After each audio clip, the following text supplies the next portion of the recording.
Magandang araw sa ating lahat mga kapartners. So, sir, naitugon si APRRD sa mga...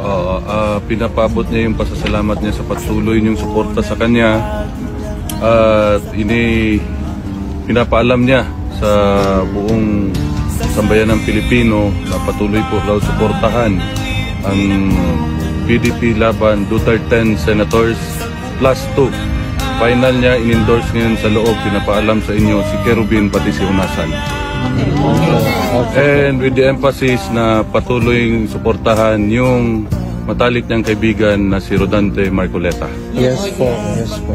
Yun lang po at maraming salamat din nila. Pati siya, ginapabot niya sa inyo ang iyang pasalamat. Kaya sige sa panguntana, og naba daw Pilipino sa so ko daghan. Always, every day. Salamat kayo, salamat.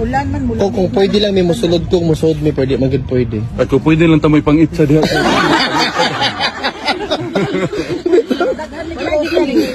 Wala, bawal eh. Bawal. Sige, pahinumdom ni si Anilet, bawal daw.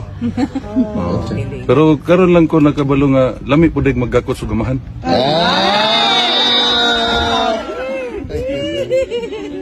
Nag-moments na sila.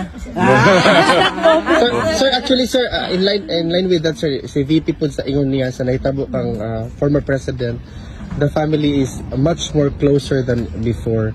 Sir, do you share the same realization? Okay. Karon siguro sa kinabuhi nako ikalima pa lang namon ning gakos.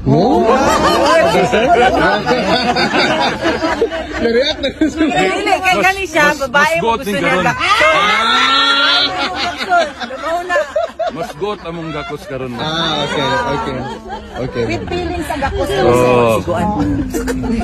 Pero okay man siya, gusto niya paibalo sa inyo na he is in good health. Nalipay po siya. Sige lang pakatok. Si Hanilet may seryoso, sige kuhan dito sa iyang check up siya na nairitan. Sige basahi sa tiil.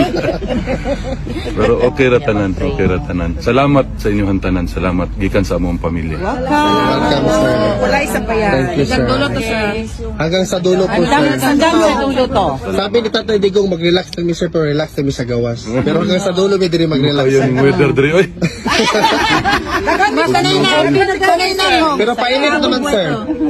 Painit naman karon so okay na sir. Sir, ang mga tao dire wala gyud problema og na dire. Makaog, kape, tanan, tinapay. Istoryahin lang ni sir kasi gusto niya makaunon kay paluto na namo. Ano sa importante. Kaya mulaw ta. Kabalo mo kumuluto. Sakto gyud ka ma'am na maulawon gyud ay sikyo. Maulawan na siya. Gani ikaw ubanan ti ka dito kay. Maulaw ba di siya taos dili kailangan ka mo atubang kay. Ugani. Basta sir. Unsay gusto niyo? Kailan man dayon ko?